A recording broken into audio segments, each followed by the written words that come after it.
happy to hear about your work, which I haven't yet experienced, the installation work. Death is part of the process. I saw embroidery on stands. Yeah.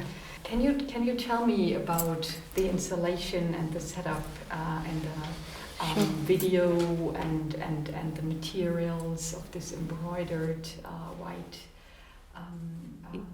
cloth? Yeah, sure. So Death as part of the process is it's a 6-channel sound installation with video as well. The work really comes out of research at the Mayabuya archives at the Robben Island Museum and UWC, University of the Western Cape in South Africa. I spent a month there working mainly through the sound collection, which is essentially tapes brought from throughout the struggle period in South Africa, right? And so for myself, yes, I enjoy creating work, but the primary work is really the research for me. And so this project is kind of thinking through the narrativization of history, the narrativization of liberation and struggle, especially now. It's kind of, 30-something years now after the end of apartheid, and a lot of that narrativization hasn't shifted. And so yes, on the one hand, it's dealing with this context of the apartheid South Africa, but it's really, for me, using that as a departure point to talk about so much more, right? You talk about what's happening now in the world, in Palestine, to speak about the ways in which we understand the catastrophe and what happens after a catastrophe, and what is our responsibility, right, in navigating the ways in which we speak about catastrophe too. And that's kind of really what the project is about. And it's using primarily archival material from this collection. Interviews of people who were in exile, interviews of school children during apartheid, interviews with different political and cultural activists, both inside South Africa and outside South Africa. Also interviews with people who've served as part of the apartheid military, and the ways that they recall the violences that they enacted on people, and tried to make sense of it in really fraught ways. And I think this is the stuff for me that really bears resonance to today. Like the fraught ways in which we try to justify catastrophe and justify violence, right? And that's really what the project is about. And I worked with high school history teachers as part of this research to think through how archival material can be worked with more meaningfully and generatively within high school history curriculums. And so I hosted a workshop with someone named Hannah Karim, who hosts workshops with history teachers herself, but never using sound, right? So we're very, very adept, I think, as people to work with visual material. We live in completely visually inundated lives, I think, but how do we allow kids to think, to listen critically, and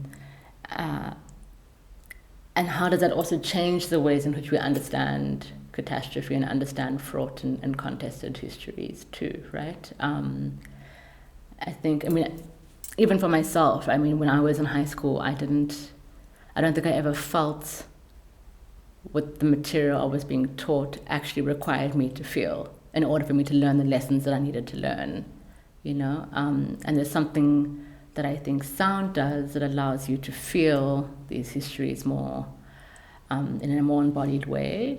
And I think it's important that people feel that from a lot younger. So that's a very long answer to your question. Yes, thank you. It's great. So it really shows the way you are a researcher, as I understand it, as your background, but you also are an artist. Yeah. And in this project, you connect those because as you said, you had a workshop which is very much a researcher's job to teach how to use oral history material to teachers, as you described just now, and then to transform these findings into an artwork, into an installation, which is still another genre. And I was thinking when I looked up your title, which is a quotation from Hilda Bernstein, right? From a, as I understood it, from a novel from Bernstein, which deals with historical facts and the situation. Could you tell us more about this? So I thought, maybe this is this fictionalizing of history in order to make it accessible to spread it in a different realm, to still enlarge the audience, let's say.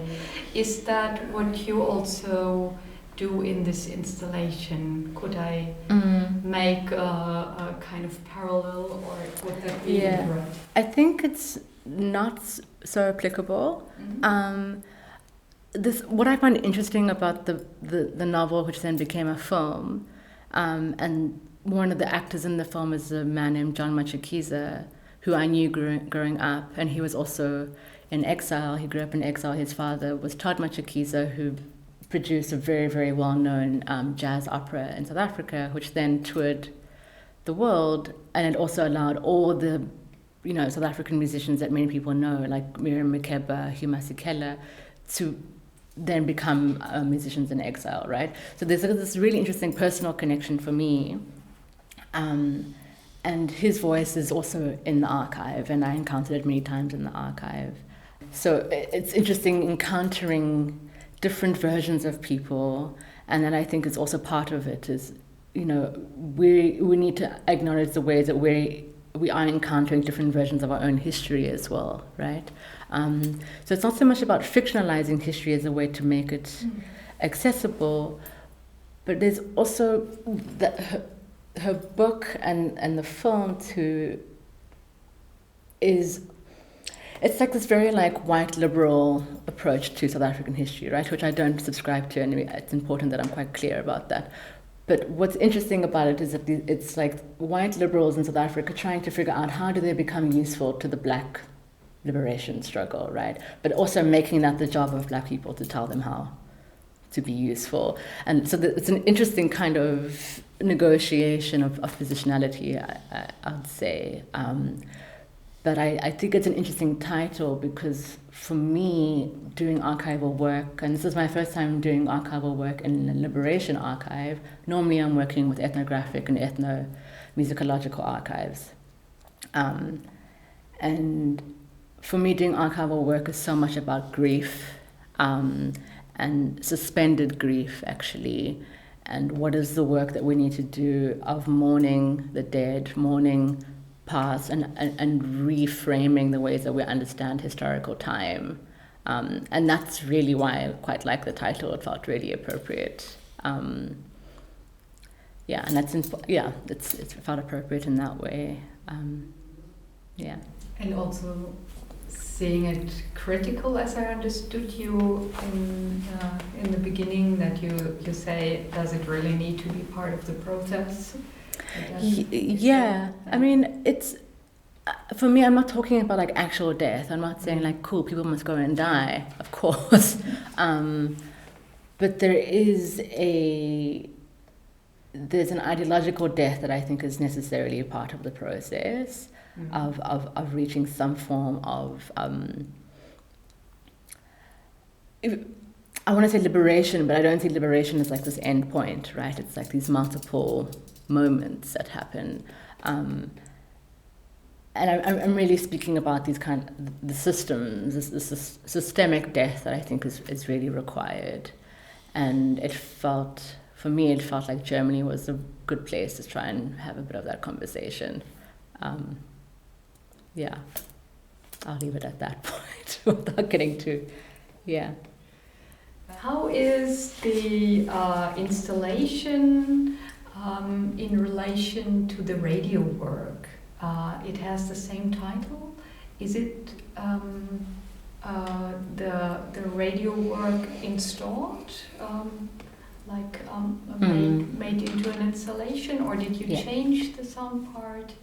Yeah, it's the same piece essentially, but so for me, like, yes, I'm a researcher, but when I do present my research, I guess it's mainly in installation form. I kind of enjoy making space, and how do we allow research to inhabit space and also change the way people feel in relation to material, right?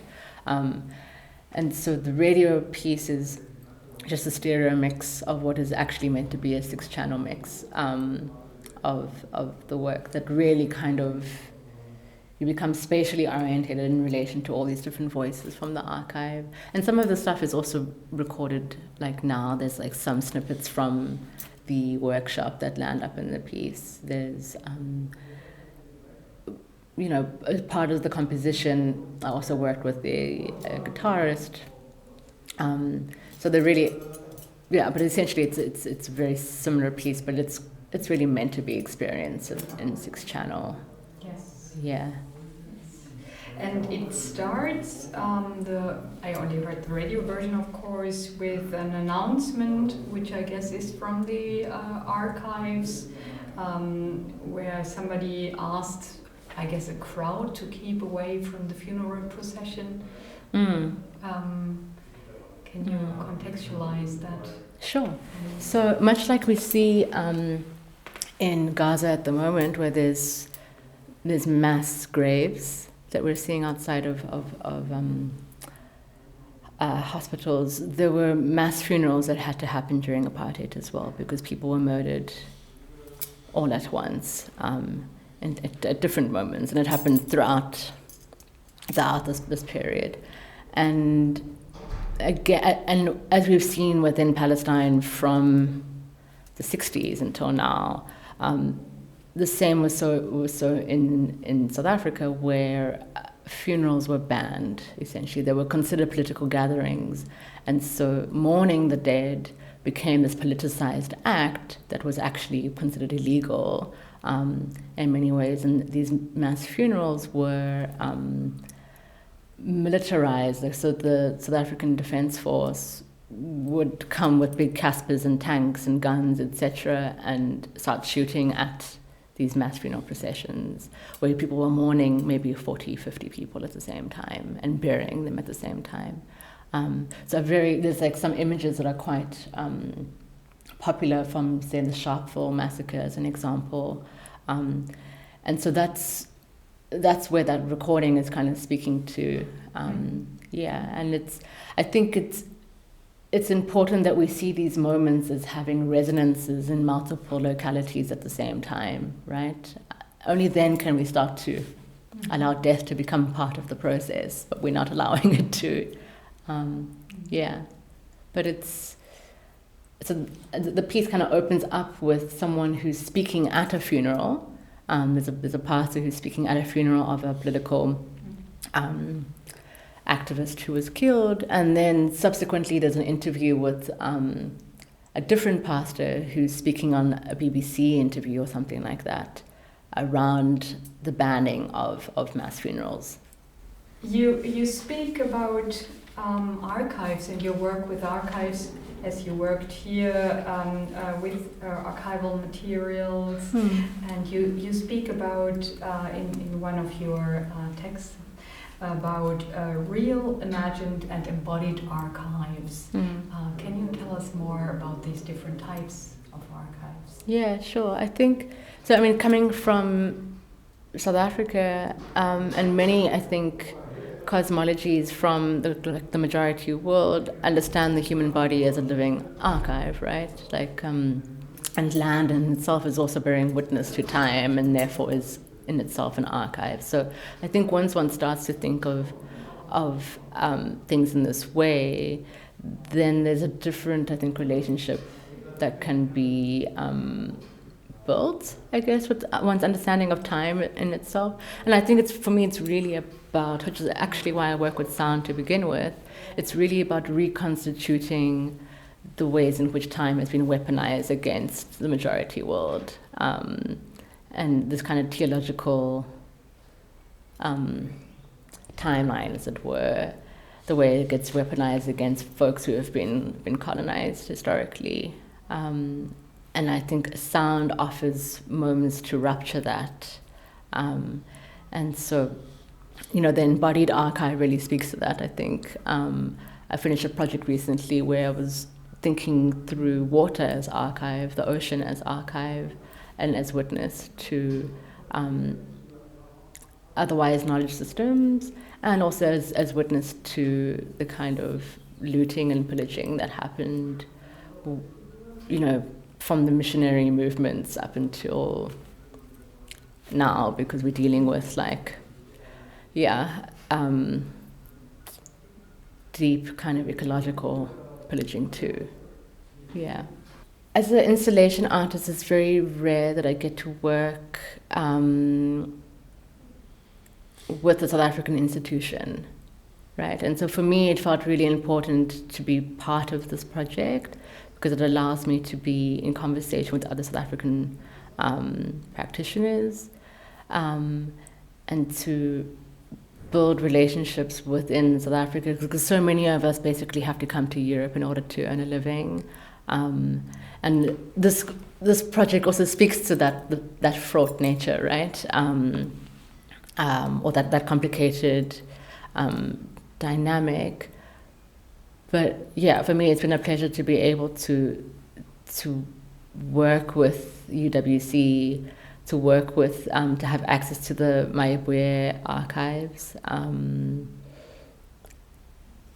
I think it's also interesting because South Africa has a really, really rich history of music and of sound, but it's in a very different way to the ways in which I would say German sound art conceptualizes itself in sound, right? And I think at the initial meeting of this project, that tension was quite palpable, it seemed, of a kind of frustration of this is not what we mean when we say sound art. And I think it's important that this project offers different ways of thinking through working with sound as opposed to creating sound art in the ways that are maybe perhaps more